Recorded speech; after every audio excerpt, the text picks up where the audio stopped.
She said, "You don't have to do this." He said nothing. She told him she understood, that he owed her nothing, that she was releasing him from whatever promise a dead man had made him keep. Still, he said nothing.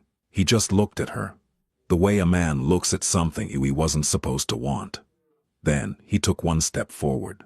And what he said next, those quiet, careful words in a penthouse above the city, changed both of their lives forever. This is the story of a woman the world forgot, and the dangerous man who refused to. The rain hit the windows of the penthouse like 1,000 tiny fists, and Angela Kerr stood in the middle of a room that did not belong to her, wearing a dress she could not afford, about to say something that would either save her dignity or shatter the last piece of hope she had been foolish enough to carry. She turned to face him. Jack McCloud stood near the bar cart with his back to the city skyline, his suit jacket unbuttoned. His jaw set in that hard line she had already learned meant he was listening even when he looked like he wasn't. The kind of man whose silence weighed more than most people's speeches. The kind of man who could buy the building she lived in and forget about it by Tuesday. She pressed her palms flat against the sides of her thighs to keep her hands from shaking. "You don't have to marry me." The words came out steadier than she expected. She had practiced them in the mirror that morning, in the cab on the way here, in the elevator on the way up. She had practiced them the way a woman practices the thing she's terrified to say, because she knows the answer might destroy her. Jack didn't move. He studied her the way he studied everything, with a patience that made powerful men nervous and made Angela feel like she was standing under a light she could not escape. "I know what Nolan asked you," she continued. "I know what you promised him before he died, but I'm releasing you from that.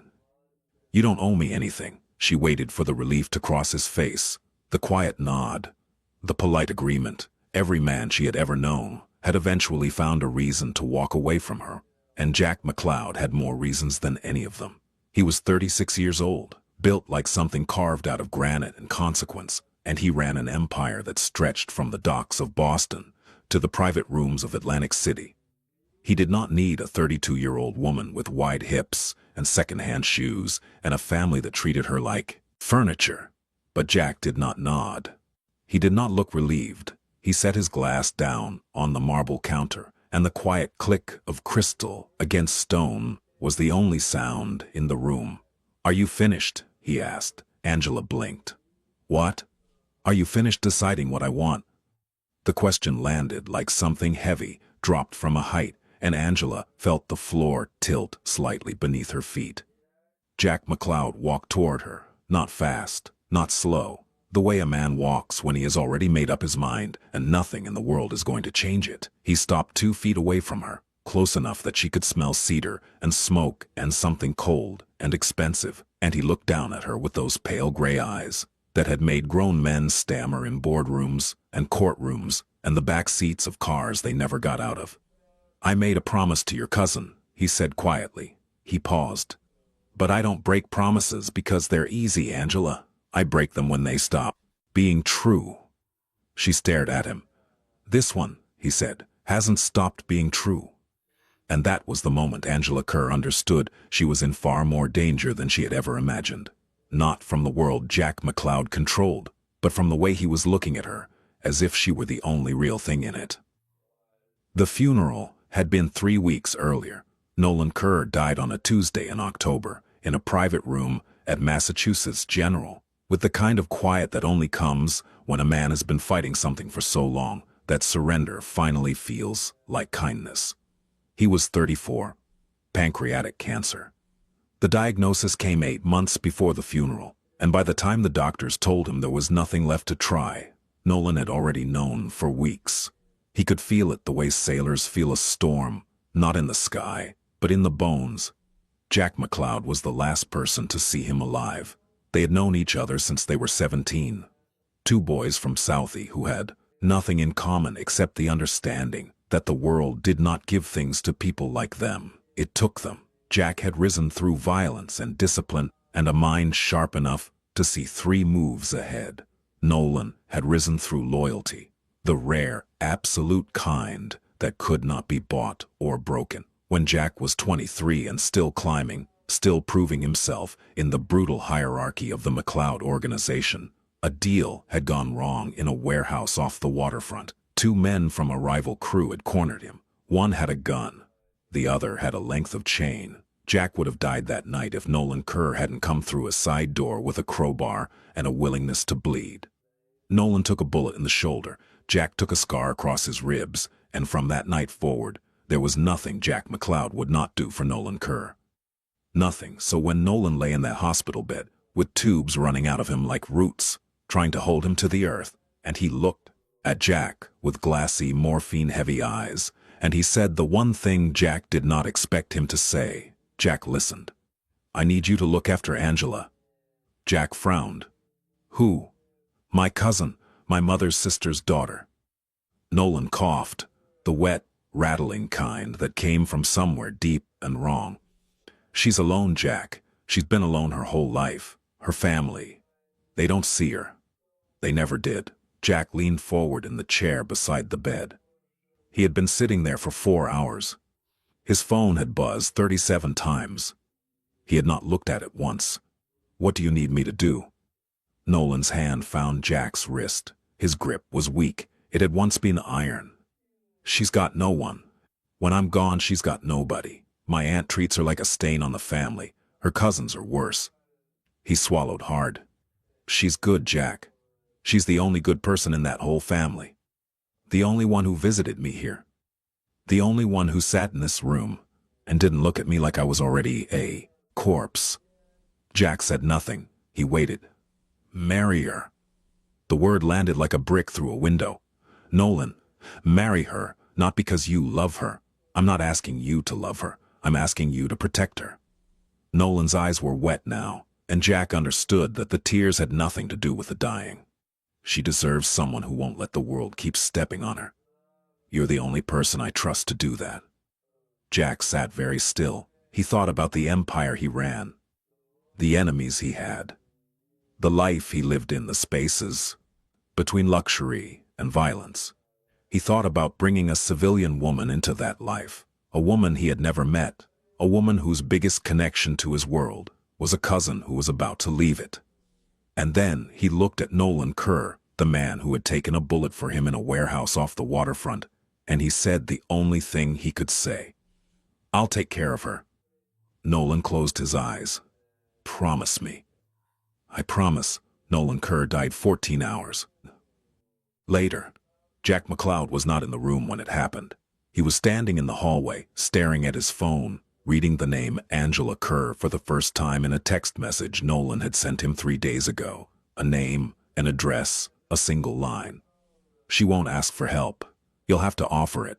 The funeral was held at a church in Dorchester that smelled like old wood and candle wax and the particular brand of grief that clings to places where too many people have said goodbye. Jack stood in the back row because he did not belong in the front, and because he had learned a long time ago that the most dangerous place to stand is where everyone can see you. He scanned the room the way he always did. Exits, faces, hands, professional habit. The church was half full. Nolan's mother sat in the front pew, small and bent, and clutching a tissue like a lifeline. Beside her sat a woman Jack assumed was Nolan's aunt, sharp-featured, dry-eyed, radiating the kind of rigid composure that had nothing to do with strength and everything to do with performance. And then he saw her. Angela Kerr sat at the end of the third pew, alone, not beside the family, not included in the cluster of relatives who had arranged themselves in the front rows like a photograph meant to prove they cared. She sat apart, her hands folded in her lap, her dark hair pulled back in a simple twist, her face turned slightly toward the altar, with an expression that hit Jack somewhere beneath his ribs. She was not performing grief, she was living it. She was a full-figured woman with brown skin and soft features, and the kind of quiet presence that most people would walk past without noticing. She wore a black dress that was clean and pressed but not expensive. Her shoes were practical. Her only jewelry was a thin silver chain around her neck. She did not look like anyone Jack had ever known in his world. Not the sharp, polished women who circled his orbit, not the wives of his associates who wore their husbands' money like armor. Angela Kerr looked like someone who had spent a very long time learning how to take up as little space as possible. Jack watched her for the rest of the service. He watched the way she pressed her lips together when Nolan's name was spoken. The way her fingers tightened around each other when the priest talked about God's plan. The way she never once looked at the family members who had placed her at the end of the pew, like an afterthought. And he watched the moment, the single, precise moment, when Nolan's aunt leaned over and whispered something to the woman beside her, and both of them glanced back at Angela, and Angela saw it, and something in her face shut down like a light behind a curtain. After the service, Jack waited. People filed out slowly, the way they always do, shaking hands, murmuring condolences, performing the theater of mourning that human beings have perfected over centuries. Jack leaned against the brick wall outside the church and watched Angela emerge last. She stood on the steps alone, blinking in the gray October light, holding a small purse against her stomach like a shield. No one stopped to talk to her. No one pulled her into a hug, or no one said, "I'm sorry about Nolan. He loved you. He talked about you all the time." She stood there for almost a full minute, alone among people who shared her blood, and then she turned and began walking toward the bus stop at the corner. Jack pushed off the wall. He caught up to her halfway down the block, and when she heard his footsteps behind her, she turned quickly, startled, her brown eyes wide and cautious. "Angela Kerr?" She looked at him the way a woman looks at a man she cannot place, with polite distance and the quiet, automatic assessment of threat that every woman learns before she learns algebra. "Yes, my name is Jack McLeod. I was a friend of Nolan's." The change in her face was immediate. The caution softened. The distance closed by a fraction. She pressed her purse a little tighter against her stomach, but her eyes warmed. "You're Jack," she said, not a question. "Nolan talked about you." "He talked about you too." Something flickered across her face, surprise maybe, or the ghost of a smile that did not quite survive the day. "He shouldn't have," she said quietly. "There's not much to talk about." Jack studied her. He was not a man who made quick judgments about people. He had survived too long in a world where first impressions got men killed. But standing on a cracked sidewalk in Dorchester, looking at this woman who spoke about herself as if she were a footnote in someone else's story, Jack McLeod felt something shift. Not attraction, not yet, something closer to recognition. "Can I give you a ride somewhere?" he asked. She hesitated. He could see her weighing it. The danger of getting into a car with a strange man, the embarrassment of being seen at a bus stop, in a funeral dress, the bone-deep exhaustion of a day spent grieving alone in a room full of people who did not care. "You don't have to do that," she said. Jack almost smiled. "Almost. Nolan told me you'd say that." Angela looked at him for a long moment, and then she nodded, just once, and followed him to the black sedan that was idling at the curb. He drove her home himself, not a driver, not one of his men. Jack, behind the wheel. His hands at 10 and 2, the city sliding past the tinted windows in shades of gray and gold. She lived in a small apartment in Quincy, second floor of a triple-decker that had seen better decades.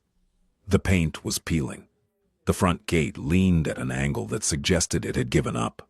But the windows on the second floor were clean, and there was a small plant on the sill that someone had taken the time to care for. Jack pulled up to the curb and put the car in park. Angela sat in the passenger seat with her hands in her lap, and for a moment neither of them spoke. "Thank you," she said finally, "for the ride, and for being there today." Nolan would have been glad. He would have been angry, Jack corrected, at the way they treated you in there. Angela went still. She did not ask what he meant. She did not pretend she didn't know, and that told Jack everything he needed to know about how long it had been happening. "It's fine," she said, the two most dishonest words in the English language, delivered with the practiced ease of someone who had been saying them her entire life. Jack turned in his seat to look at her. "I need to talk to you about something. Not today. You've had enough today, but soon." Angela's brow furrowed. "About what?" "About a promise I made to Nolan." He watched the confusion cross her face, followed by something that looked almost like fear. The automatic flinch of a woman who had learned that promises made on her behalf usually came with conditions she could not meet.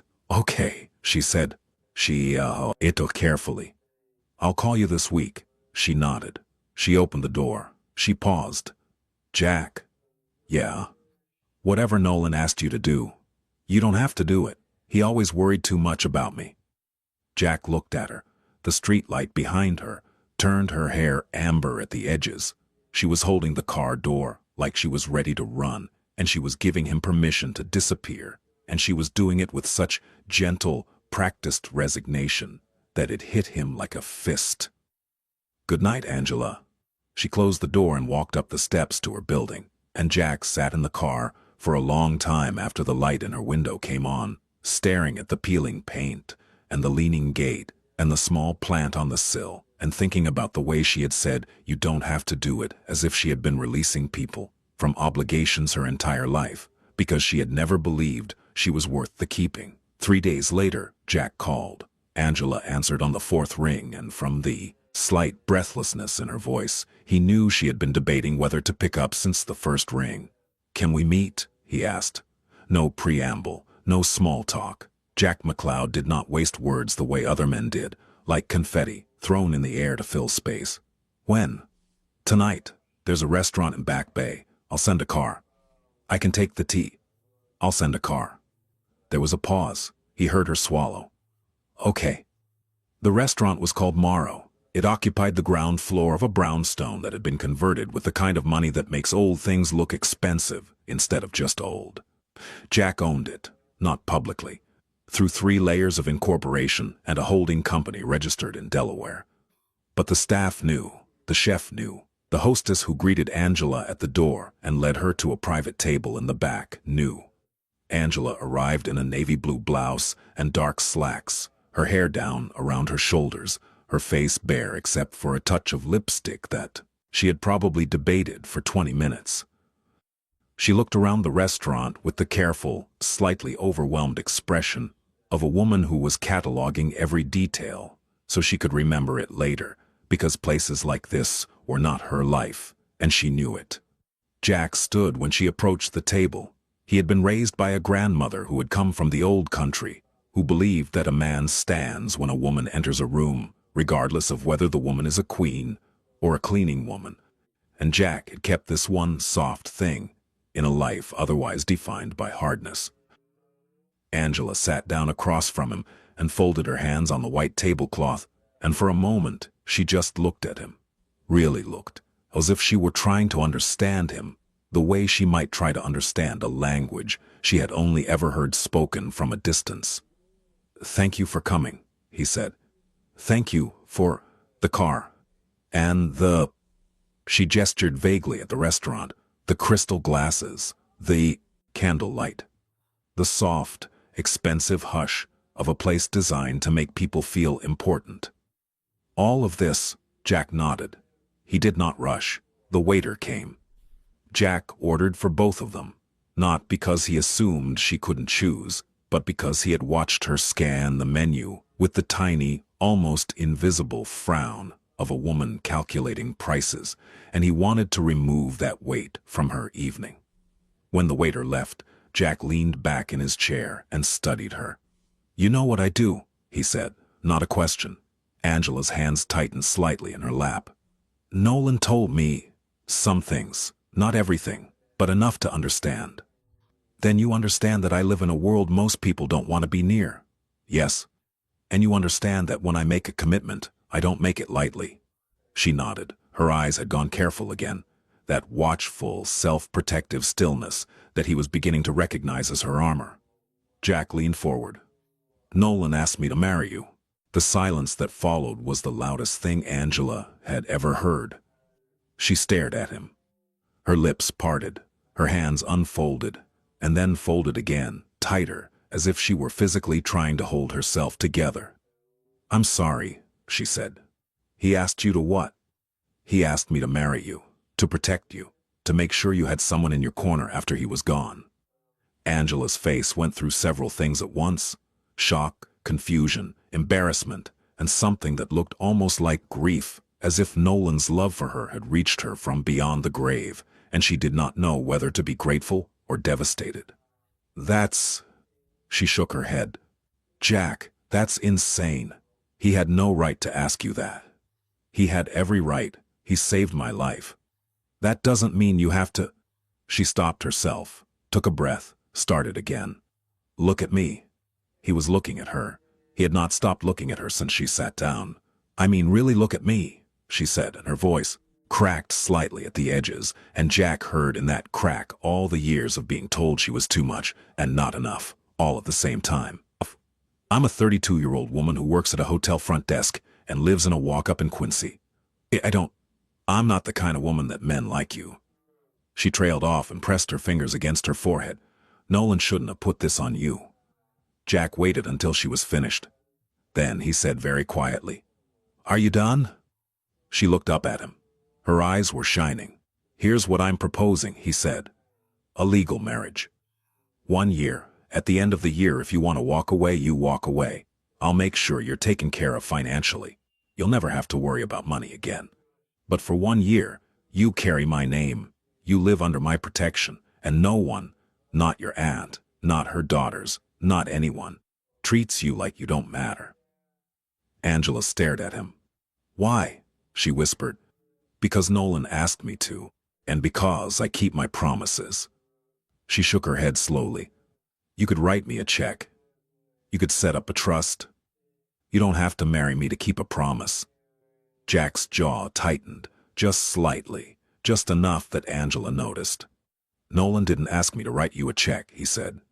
He asked me to take care of you. There's a difference. The food arrived. Angela did not touch hers. She sat there, in the candlelight, in this restaurant that smelled like fresh bread and money and the particular loneliness of being offered something you're afraid to want. And she looked at Jack McLeod with an expression that was equal parts hope and terror. Can I think about it? She asked.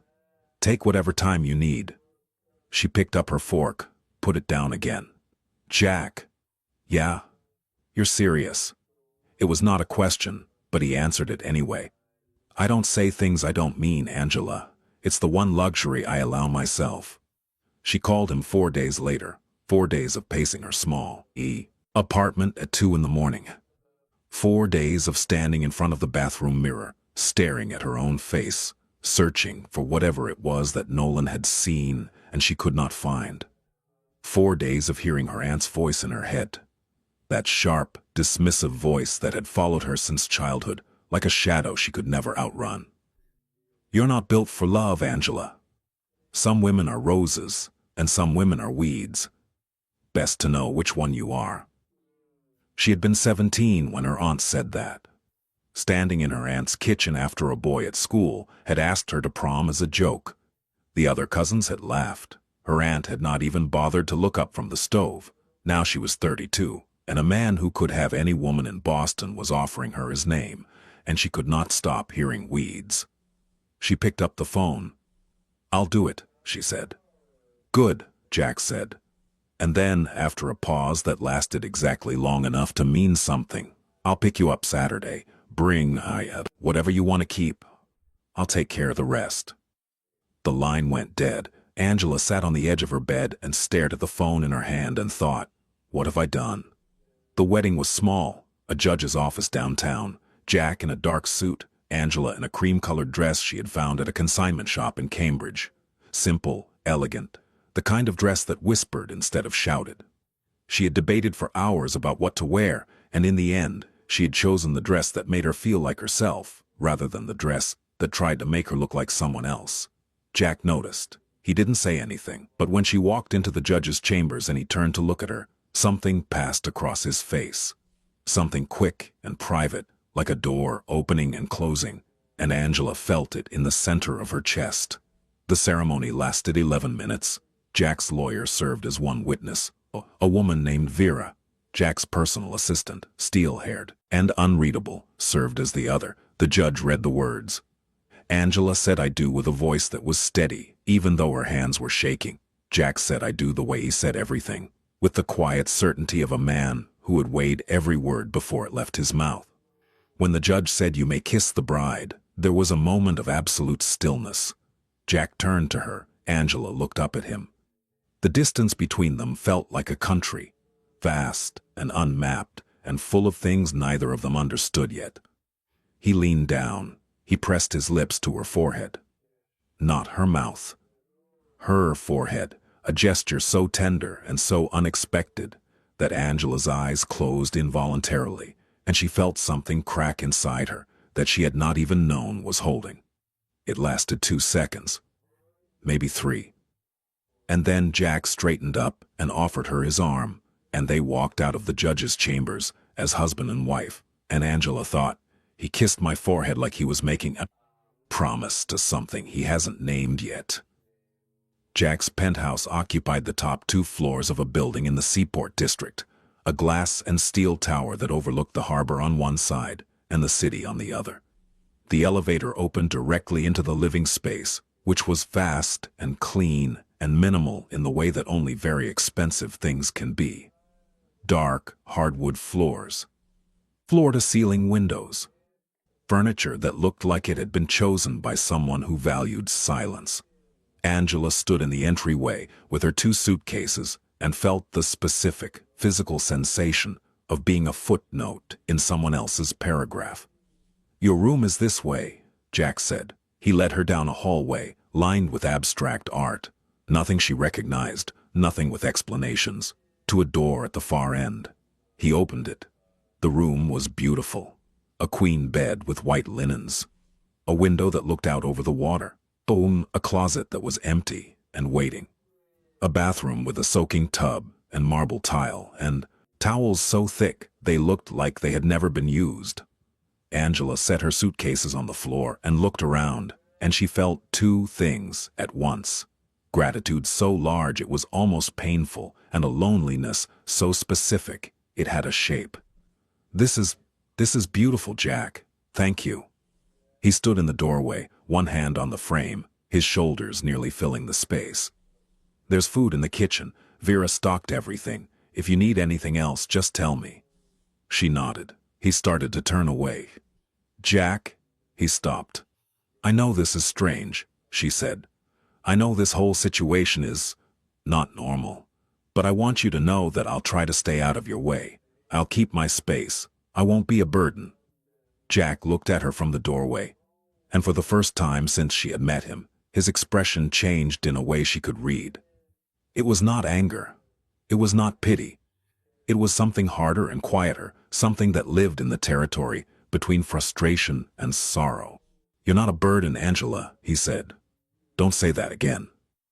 He turned and walked down the hallway, and Angela stood in the middle of her beautiful room and pressed her hand against her mouth and did not cry, because she had stopped crying about these things a long time ago, and she was not going to start again just because a dangerous man with gray eyes had told her she was not a burden, as if he meant it. The first week was strange. They moved around each other like planets in neighboring orbits, close enough to feel the pull, far enough to pretend it wasn't there. Jack left early in the mornings and came home late. Angela continued working her shifts at the front desk of the Harbor Regency, catching the tea from Seaport to Back Bay and back, moving through her days with the same quiet efficiency she had always used to survive. They ate together twice, both times at the kitchen island, both times in a silence that was not uncomfortable, but was not yet comfortable either. Jack ate the way he did everything, deliberately, without waste. Angela ate carefully, the way she had always eaten in front of other people. Small bites, measured portions, the lifelong habit of a woman who had been made to feel that her appetite was something to apologize for. Jack noticed that too. He noticed everything. He noticed that she washed her dishes by hand even though the penthouse had a dishwasher. He noticed that she made the bed with hospital corners every morning, tight and precise, as if she were trying to prove she deserved the space. He noticed the way she moved through the apartment, quietly, along the edges, taking up as little room as possible. He noticed the books she read. Literary fiction mostly, thick novels with cracked spines that she carried in her purse like contraband. He noticed the way she spoke on the phone with guests at the hotel, patient and warm and genuinely kind. The voice of someone who had decided to be gentle in a world that had never been gentle with her. And he noticed the small things. The way she tucked her hair behind her ear when she was thinking. The way she held her coffee mug with both hands, wrapped around it like it was giving her something she needed. The way she stood at the window late at night when she thought he was asleep, looking out at the harbor with an expression that was neither happy nor sad, but something in between. The face of a woman who had learned to live in the margin between wanting and having. Jack McCloud had built an empire on his ability to observe, to read people, to understand what they wanted before they said it, and to use that understanding to survive. But observing Angela Kerr was different. It was not strategic. It was not calculating. It was the slow, involuntary attention of a man who was beginning to see someone he had not expected to find. The second week, something shifted. It started small. A Tuesday night, Jack came home later than usual. Past midnight, his jaw tight, his knuckles raw beneath his gloves. He walked into the kitchen expecting darkness and silence, and found Angela sitting at the island with a cup of tea and a book, wearing an oversized sweater and reading glasses she had never worn in front of him before. She looked up when he came in. Her eyes went to his hands, quick, observant, the way a woman who has lived around difficult men learns to read a room by reading the body. She did not ask what happened. She stood up, went to the cupboard, took down a second mug, and poured hot water from the kettle she had apparently kept warm. She set the mug in front of him with a tea bag, already steeping, and sat back down and returned to her book. Jack stood there, looking at the mug, and something in his chest did something it had not done in a very long time. It softened. He sat down across from her. He wrapped his bruised hands around the mug. He drank the tea in silence while she read, and neither of them spoke. And it was the most peaceful 20 minutes Jack McCloud had experienced in recent memory. After that, it became a pattern. He would come home late. She would be there, not waiting for him, not performing availability, just there, reading, sometimes working on a crossword puzzle, sometimes listening to something through her earbuds with her eyes closed, her head tilted slightly, her lips moving with the words. She always made him tea. She never asked questions.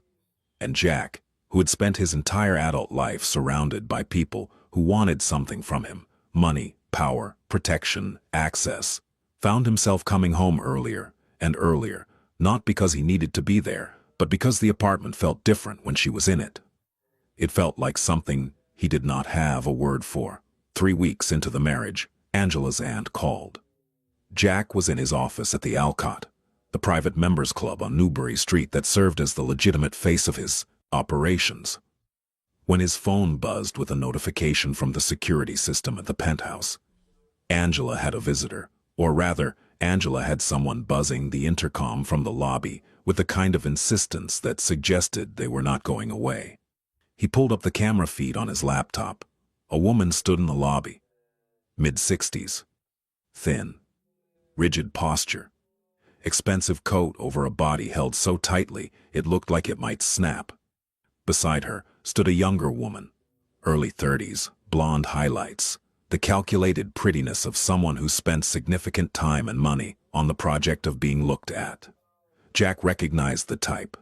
He picked up his phone and called Angela. "Your aunt is here." Silence. "Angela. I see her on the intercom screen. Do you want me to come home?" Another silence, longer this time. "No, I can handle it." "Are you sure?" "I've been handling her my whole life, Jack. I can handle her in your lobby." He heard something in her voice he hadn't heard before. Not strength exactly.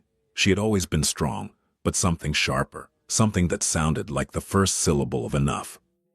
"Okay," he said, "but Angela?" "Yes. You don't have to let her in." There was a pause, and then, very quietly, she said, "I know." She let her in anyway. Jack stayed on the security feed. He was not proud of it. He understood that he was watching something private, something that Angela had the right to navigate alone. But the look on her aunt's face as she stepped into the elevator, that particular blend of curiosity and contempt, triggered something in Jack that went beyond protectiveness and into territory he was not ready to name. He watched. Miriam Kerr walked into the penthouse the way a real estate appraiser walks into a property, assessing, calculating, cataloging every surface for its market value. The younger woman, Trisha, Angela's cousin, followed behind, her eyes wide with the naked, unguarded envy of someone who had always assumed she would be the one in rooms like this. Angela stood by the kitchen island in jeans and a soft gray sweater, her arms crossed, her face carefully neutral. "Well," Miriam said, looking around, "this is quite the upgrade from Quincy." "Hello, Aunt Miriam." "Trisha." Miriam turned to face her. The look she gave Angela was the kind of look that leaves bruises no one can see. "I heard you married a man named McLeod." She said the name the way you'd say the name of a disease you're trying to identify. No one in the family was invited. It was a small ceremony. Small? Miriam's mouth thinned. "Angela, what have you gotten yourself into?" "I got married. To a man you barely know. A man who, from what I understand, is involved in—" She waved her hand vaguely, as if criminality were a smell she was trying to clear from the air. "Certain businesses." Angela said nothing. Trisha had wandered toward the living room windows. "This view is insane," she murmured, more to herself than anyone. Then she turned back, and the look she gave Angela was the specific, sharp-edged incredulity of a woman who cannot reconcile someone else's good fortune with her own expectations of how the world should work. "How did this even happen?" Trisha asked. "I mean, no offense, Ange, but how did someone like you end up with someone like—" She gestured at the penthouse, at the view, at the life. "Someone like you." Angela had heard those words in 100 different configurations her entire life. Someone like you doesn't get invited. Someone like you should be grateful. Someone like you shouldn't expect too much. "Nolan," Angela said simply. "He introduced us." Miriam's face shifted. The mention of Nolan, her nephew, the one she had also dismissed, the one who had died without a single visit from her, produced a flicker of something that might have been guilt in a different woman, but in Miriam was merely inconvenience. "Nolan," Miriam repeated. "Of course, even from the grave, that boy causes complications." Angela's hands tightened against her own arms. She felt the old, familiar heat behind her eyes, the one she had spent decades learning to extinguish before it showed. "Is there something you need, Aunt Miriam?" Miriam straightened, adjusted her coat, looked at Angela the way she had always looked at her, as an unfinished equation that would never balance. "I need to know that you're not going to embarrass this family." "This family," Angela said, and her voice was very calm, "didn't come to Nolan's funeral. Not you, not Trisha, not Uncle David. I sat alone in a pew while you whispered about me from the front row, so I'm not sure which family you're worried about protecting." The silence that followed was the kind that changes the furniture of a room. Miriam's mouth opened, closed, opened again. "How dare you?" "I dare," Angela said, "because I'm standing in my own home and you walked in without being invited, and I've been listening to you tell me what I am and what I'm not since I was 12 years old, and I am finished." Jack, watching from his office, leaned back in his chair. Something unfamiliar crossed his face. It was not surprise. He had already suspected she had this in her. It was something quieter and more dangerous. The recognition of a woman who had been fighting alone for a very long time, and who had just, for the first time, fought in a space where she was allowed to win. Miriam gathered herself. She tugged the collar of her coat.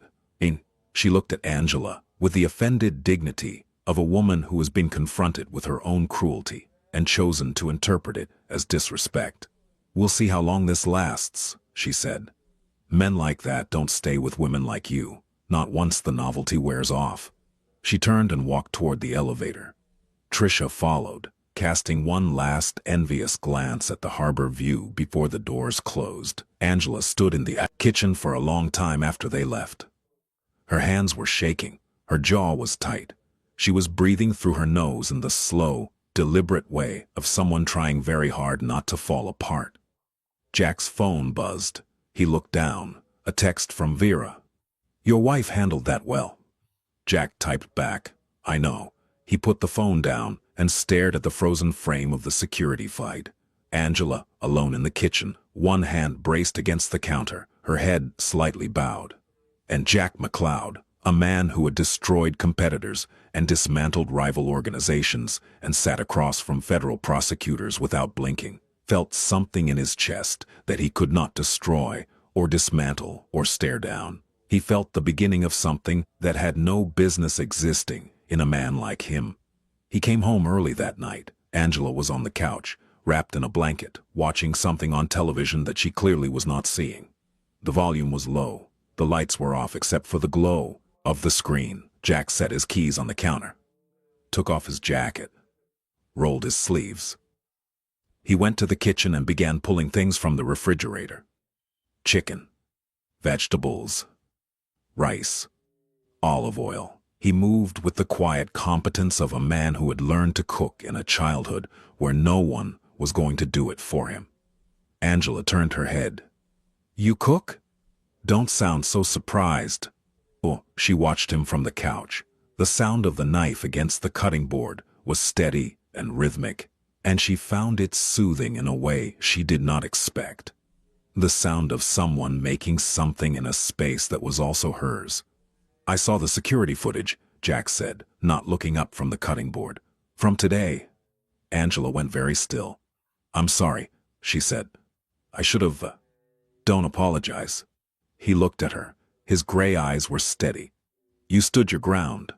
That's nothing to apologize for. She pulled the blanket tighter around her shoulders. She's always been like that, Angela said quietly. Since I was a kid. My mother died when I was 9. My father couldn't handle it. He just kind of, disappeared. Aunt Miriam took me in, but she never let me forget it was charity. I was the extra plate at the table, the cousin who didn't quite fit, though. Jack said nothing. He kept chopping. The knife moved in precise, even strokes. Nolan was the only one who treated me like family, she continued. Really treated me like family. He used to call me every Sunday, no matter what. Even when he was sick, even at the end. Her voice wavered. She steadied it. He called me the day before he died and told me he had taken care of everything. I didn't know what he meant. Now you do. She looked at him.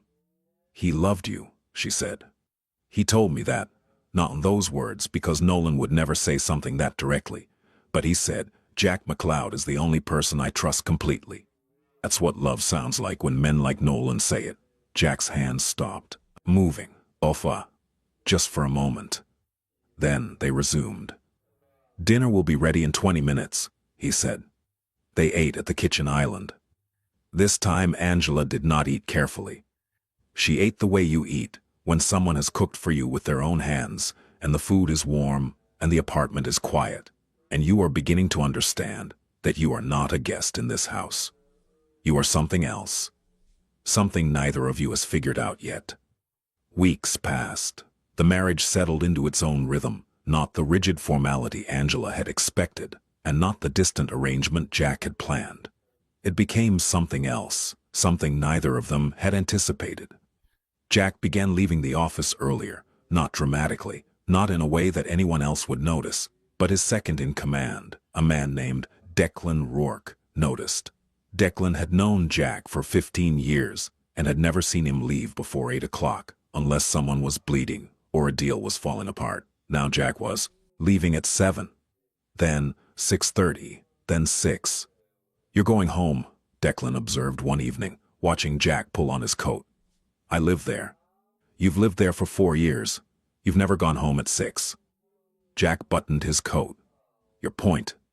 Declan leaned back in his chair and smiled the way only a man who has survived a decade and a half in the service of a dangerous person can smile, with equal parts affection and terror. No point, boss. Just an observation. Jack left without responding. Declan watched him go and shook his head slowly. Well, he muttered to the empty room. That's new. At home, things were changing. Angela had stopped moving along the edges. She still kept her space clean. She still made the bed with hospital corners. But she had started leaving small traces of herself in the shared spaces, a book on the coffee table, a mug in the dish rack, a sweater draped over the arm of the couch. Tiny territorial claims that Jack noticed and did not comment on, and privately, irrationally, treasured. She had started cooking too. Not every night, but often enough that Jack would come home to the smell of garlic and onions and whatever she had decided to experiment with that evening. She cooked the way she did everything, methodically, with attention, and with a quiet creativity that surprised him. One Thursday night, he came home to the smell of something rich and layered, a stew of some kind. Wine and rosemary and slow-cooked meat. Angela was in the kitchen, her reading glasses perched on her nose, a recipe pulled up on her phone, her sleeves pushed up to her elbows. She looked up when he walked in and smiled. It was the first time she had smiled at him like that, unguarded, unrehearsed, the smile of a woman who was genuinely happy to see another person. Not performing it, not bracing for the response, just happy. Jack felt it in his sternum, a physical thing like a lock turning. "That smells incredible," he said. "It might be terrible. I've never made it before." "Then we'll find out together." She laughed, a real laugh, short and surprised, as if the sound of her own laughter startled her. They ate at the island again, but this time the silence between them was different. It was warm. It had texture. It was the silence of two people who are beginning to learn each other's rhythms and are finding, to their mutual surprise, that the rhythms fit. After dinner, Jack poured 2 glasses of whiskey and carried them to the living room. He handed one to Angela, who accepted it with raised eyebrows. "I'm not really a whiskey person," she said. "Try it." She sipped, made a face, then sipped again. "It's growing on me," she admitted. Jack sat in the armchair. Angela sat on the couch. The city glowed through the windows behind them. "Tell me something," Jack said. "About what?" "About you, something I don't know." Angela considered this. She turned the glass slowly in her hands. "I wanted to be a teacher," she said. "When I was young, I wanted to teach English literature. I had this whole plan: college, graduate school, a small apartment near a university, bookshelves everywhere. I used to imagine it so clearly I could smell the books. What happened? Money happened, or the lack of it. My aunt told me I needed to get a job that paid, not a job that mattered. So I got a job at the front desk of a hotel and told myself it was temporary." She smiled, sad and small. "That was 10 years ago." Jack studied her. "It's not too late. To teach, to do whatever you want." Angela looked at him with an expression he was becoming addicted to. That mix of disbelief and hope that crossed her face whenever someone suggested that her life could be bigger than the box she had been put in. "Maybe," she said, and then quieter. "Tell me something about you." Jack swirled the whiskey in his glass. "I started reading because of prison," he said. Angela's eyebrows rose. She didn't recoil, didn't flinch. She just looked at him and waited. "I was 20, 18 months for assault. The prison library was the only place nobody bothered you. I read everything. Hemingway, McCarthy, Dostoevsky, James Baldwin." He paused. Baldwin was the one who changed something. He wrote about being visible in a world that wanted you invisible. I understood that. Angela was very still. "I understand it too," she said. They looked at each other across the living room, and the space between them felt like it had changed shape. Smaller now, more intentional, as if the room itself had decided these two people should be closer. Jack finished his whiskey, set the glass down. "Good night, Angela." "Good night, Jack." She watched him walk down the hallway toward his room, and she sat on the couch for a long time after his door closed, holding the whiskey glass against her chest, thinking about a man who had read James Baldwin in a prison library and who had kissed her forehead on their wedding day, and who looked at her as if she were something worth seeing. The incident at the hotel happened on a rainy Wednesday in November. Angela was working the afternoon shift at the Harbor Regency, the kind of gray, wet day that made the lobby feel smaller and made the guests feel larger. She was behind the front desk, processing a check-in for a couple from Connecticut when she heard the voice. "Oh my God, Angela?" She looked up. Trisha was crossing the lobby with two friends in tow. Polished, expensive women with the kind of confidence that comes from never having been told no. They were carrying shopping bags from Newbury Street. They had clearly come in for drinks at the hotel bar, the way women like that drifted into nice hotels for drinks, like it was their living room.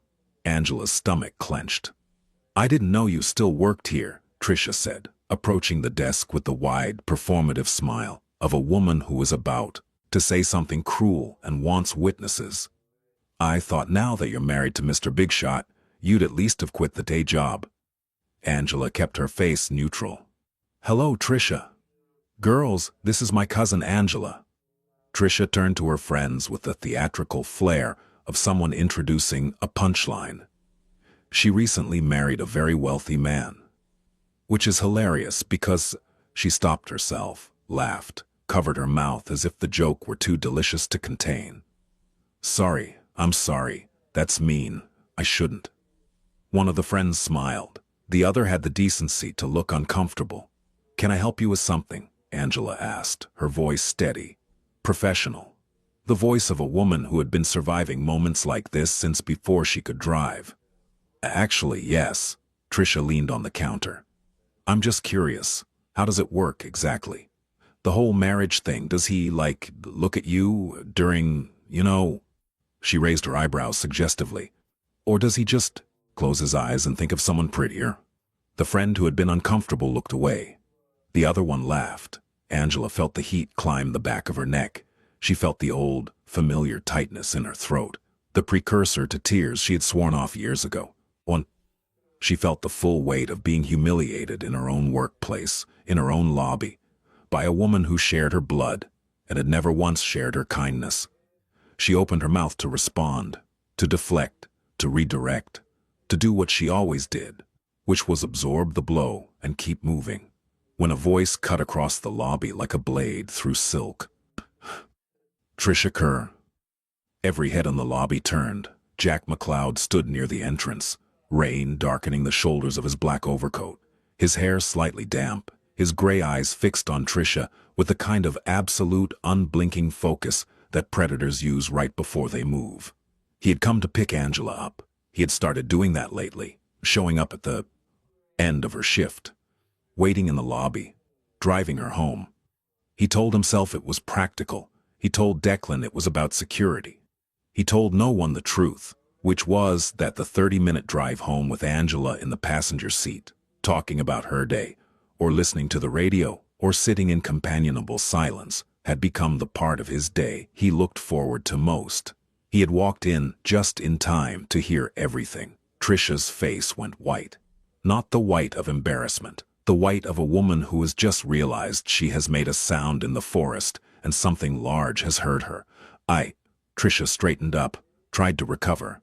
"Jack, hi, I heard what you were just." He walked toward the desk, slowly, the way he always moved, with the unhurried precision of someone who has never needed to rush because the world has learned to wait for him. He stopped beside Angela, not in front of her, beside her, close enough that his arm nearly touched hers, close enough that everyone in the lobby could see exactly where he stood and exactly what it meant. "Let me be very clear about something," Jack said, and his voice was quiet, conversational. The kind of quiet that is more frightening than any shout, because it means the man speaking has moved past anger and into the territory beyond it. "You will not speak to my wife that way. Not here. Not anywhere. Not ever again." Trisha's lips moved. No sound came out. "And since we're having this conversation," Jack continued, "let me address something else. I did not marry Angela because I had to. I did not marry her because of Nolan, or because of obligation, or because of a promise made in a hospital room." He paused. "I married her because she is the most remarkable person I have ever met. And the fact that you and your mother have spent 32 years too blind to see that is not her failure. It's yours." The lobby was silent. The couple from Connecticut stood frozen, mid-check-in. The concierge had stopped typing. Even the jazz playing softly through the speakers seemed to have pulled back, as if the music itself was listening. Trisha's friend, the one who had laughed, was not laughing now. Jack turned to Angela. His face changed. The cold authority dissolved. What replaced it was something Angela had only seen in glimpses, in the forehead kiss, in the late-night silences, in the way he looked at her when he thought she wasn't watching. "Ready to go?" he asked. Angela looked at him. Her eyes were bright. Her chin was steady.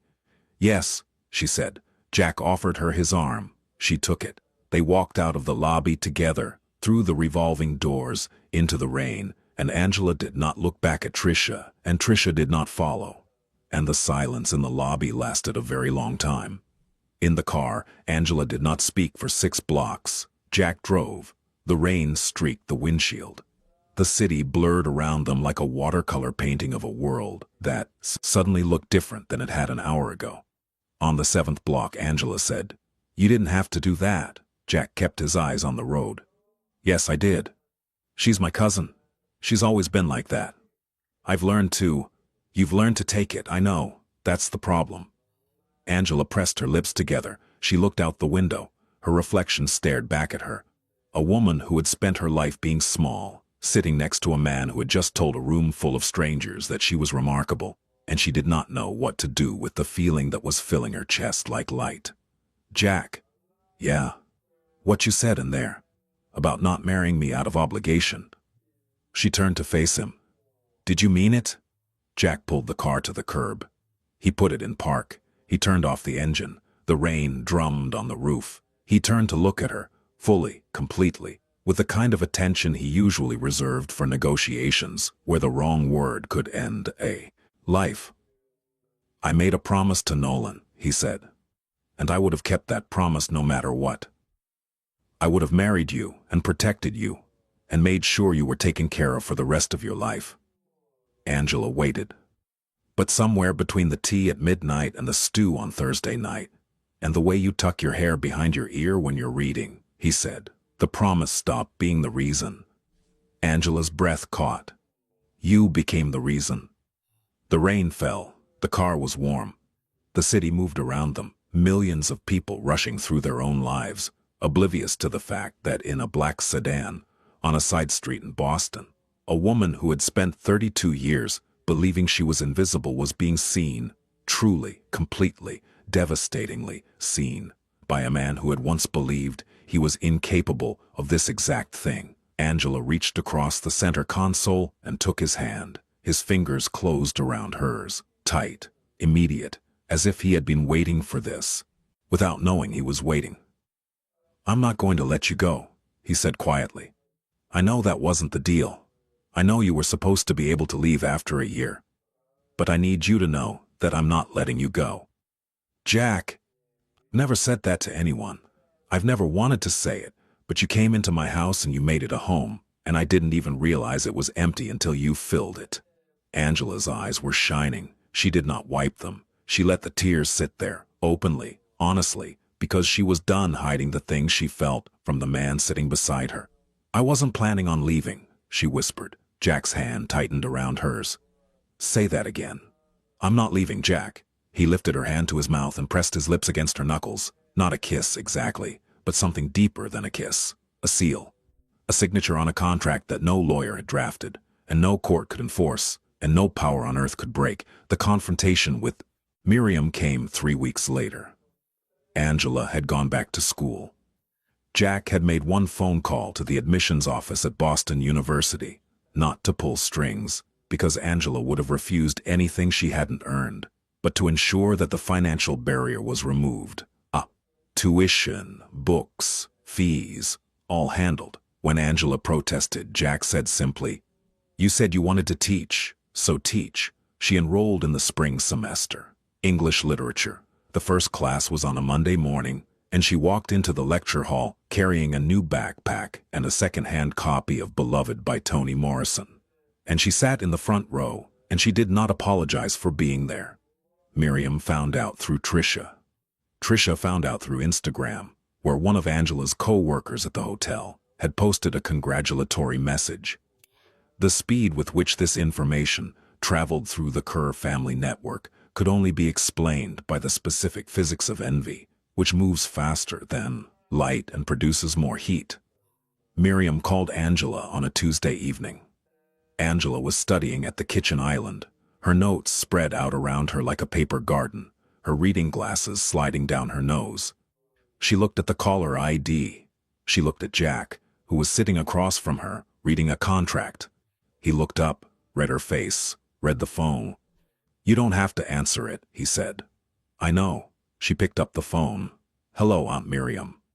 The conversation lasted 12 minutes. Jack listened to Angela's half of it. The careful responses, the measured tone, the way she said, "I understand, and I hear you, and that's your opinion," in the calm, level voice of a woman who is not fighting back, but is also not retreating. Then Miriam said something that changed the temperature. Angela's face went flat. The color left her cheeks. Her hand tightened around the phone. "What did she say?" Jack asked after Angela hung up. Angela set the phone down on the counter very carefully, the way you set down something breakable. "She said Nolan would be ashamed of me for taking advantage of his friend, for using his death to trap a rich man into marriage." Angela's voice was steady, but her hands were not. "She said I should remember what I am and stop pretending to be something I'm not." Jack sat very still. The stillness was the warning. The absolute, total absence of movement that preceded the most dangerous version of Jack McCloud. The version that had built an empire, the version that had ended partnerships and rivalries, and in certain dark corners of the past, ended other things too. She said that. Yes. About Nolan. Yes. Jack stood. He picked up his phone. He walked to the window and made a call. Angela heard fragments, quiet fragments, because Jack never raised his voice. That was one of the things she had learned about him, that the quieter he became, the more seriously you should take whatever he said next. She heard Miriam Kerr. She heard her husband's construction company. She heard every contract they have with the city. She heard by Friday. When he hung up, he turned back to her. "What did you do?" Angela asked. "Miriam's husband, David, has a construction company. Mid-size. He bids on city contracts. Schools, municipal buildings, road work. Those contracts have kept them comfortable for 20 years. Jack paused. "As of Friday, those contracts will be under review. The review will find irregularities. There will be an audit. The audit will find more irregularities. David's company will lose its preferred contractor status with the city of Boston." Angela stared at him.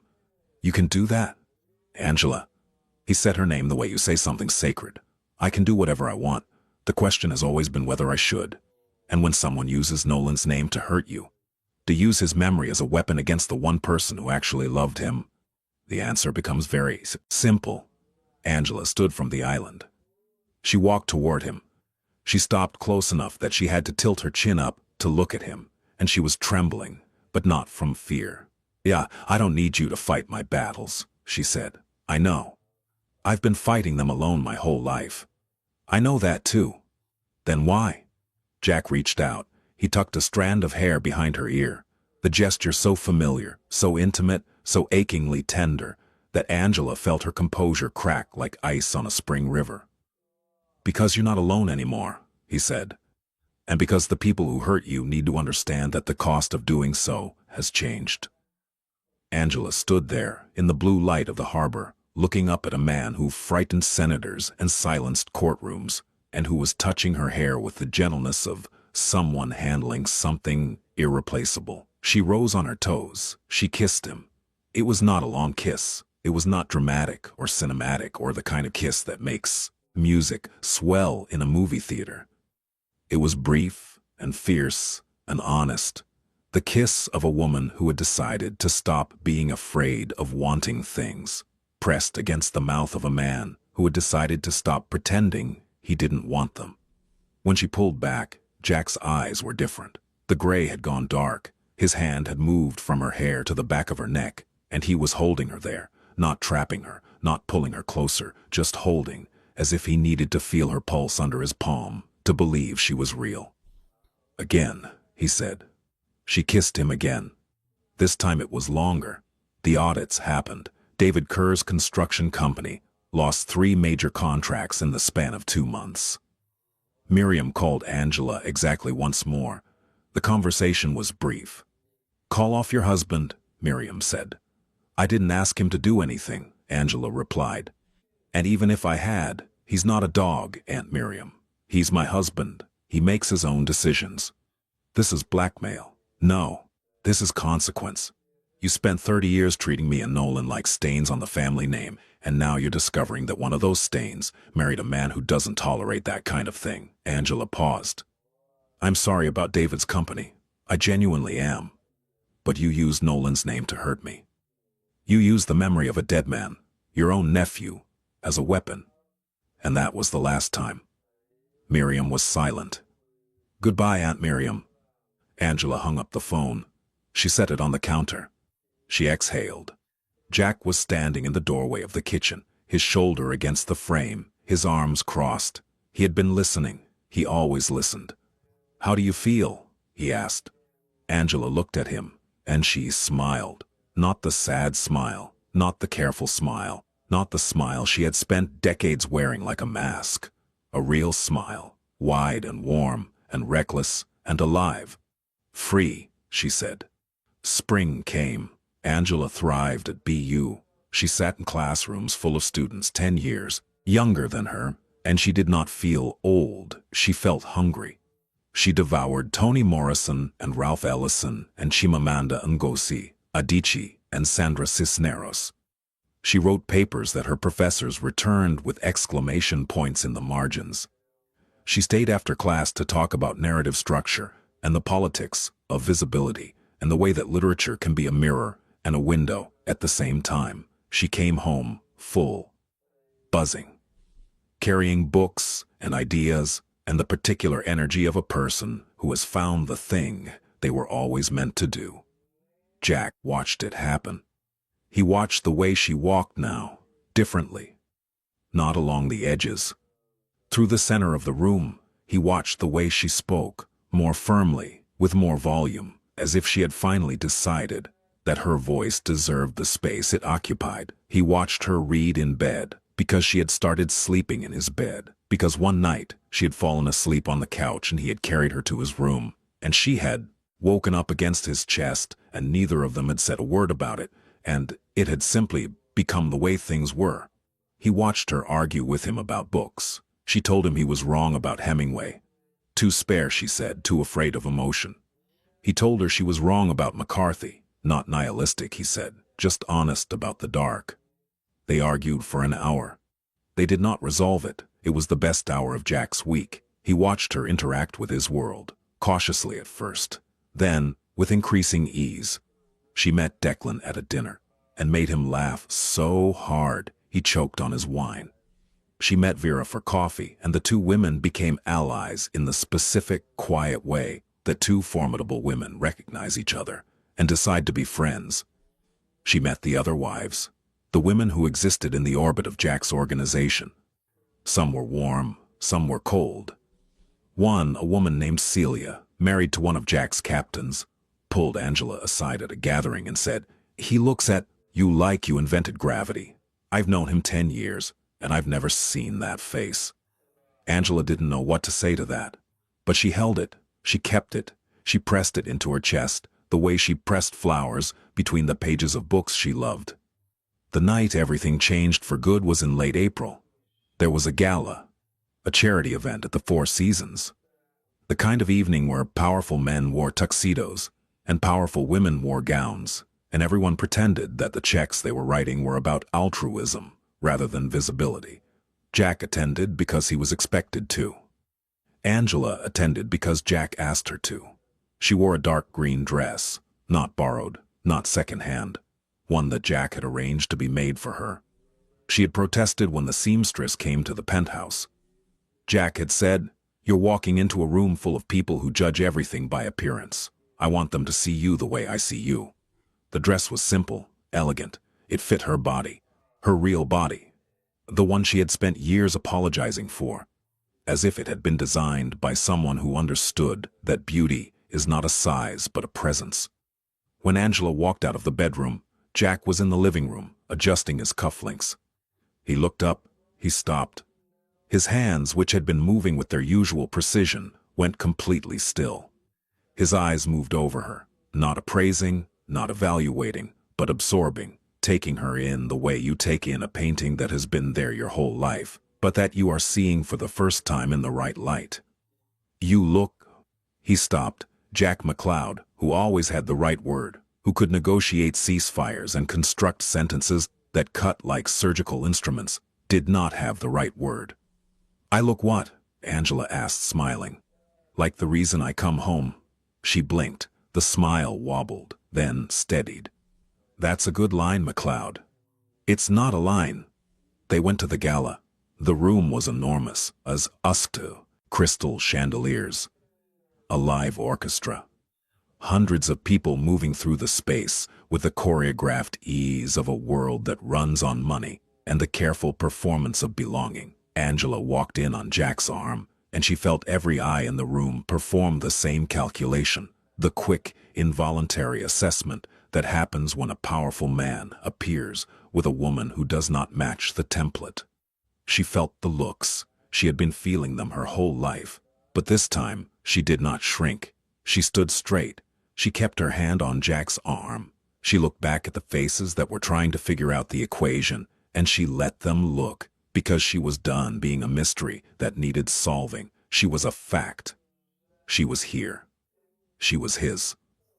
Jack introduced her to mayors and hedge fund managers, and a senator who owed him a favor he would never publicly acknowledge. Angela shook hands. She made conversation. She was warm and intelligent and funny in the quiet, unexpected way that catches people off guard and makes them lean in. The senator's wife, a thin woman with perfect posture and a 3-carat ring, asked Angela what she did. "I'm studying English literature at BU, Angela said. "Oh, how lovely. And before that?" "I worked the front desk at the Harbor Regency." The senator's wife blinked, recalibrated, smiled in the tight, automatic way of someone who has just encountered something they don't know how to categorize. "How refreshing," she said. Angela smiled back. "Isn't it?"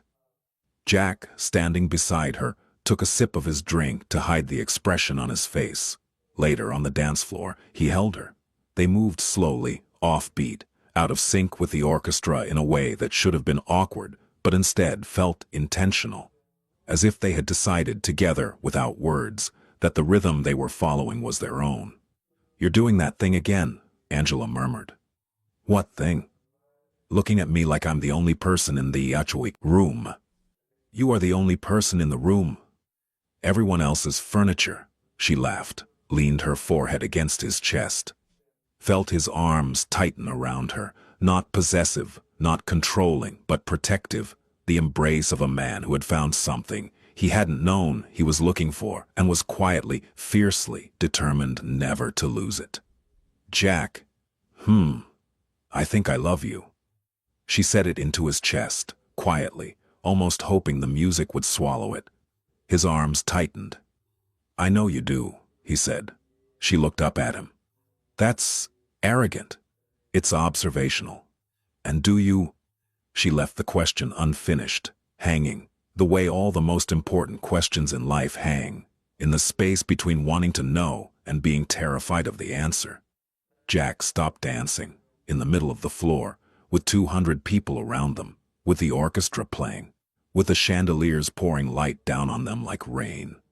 He lifted her chin with one finger.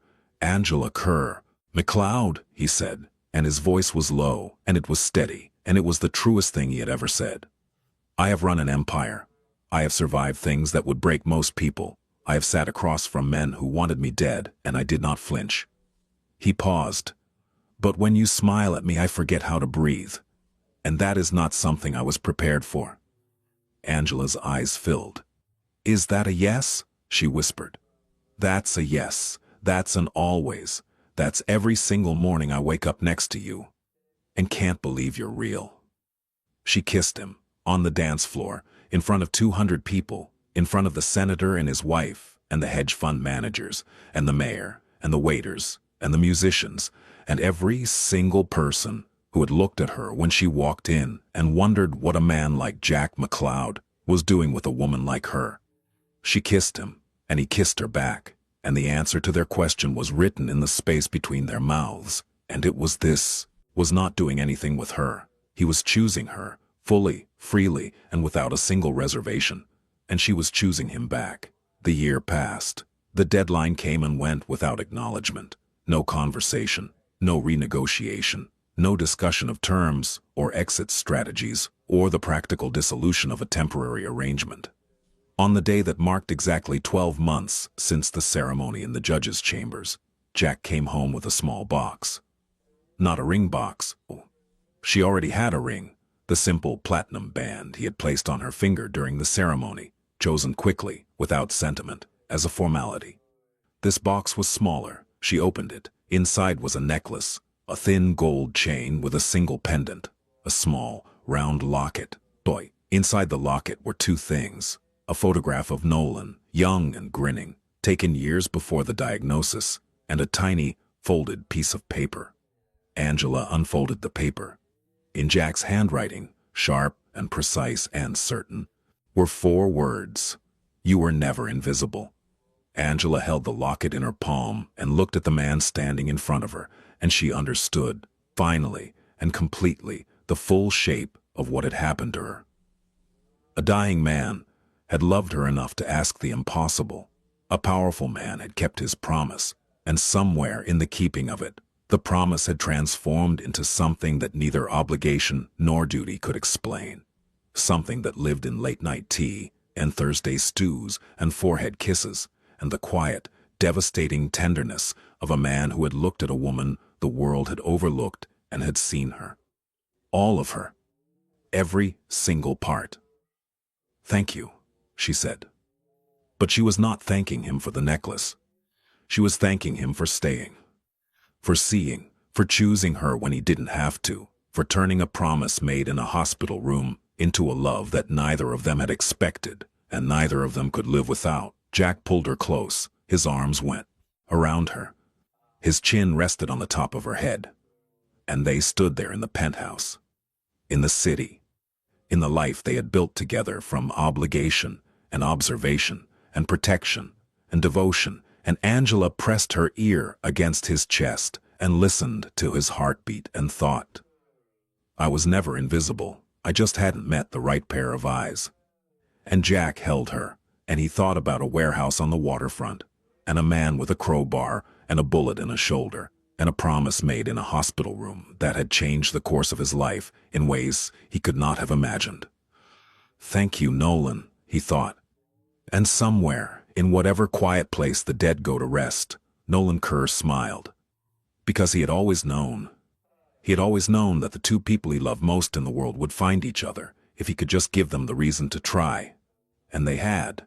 And they would keep finding each other, every day, in every room, in every silence, in every small gesture of kindness and courage and devotion that makes a marriage real, not because they had to, because they chose to. And that, in the end, was everything.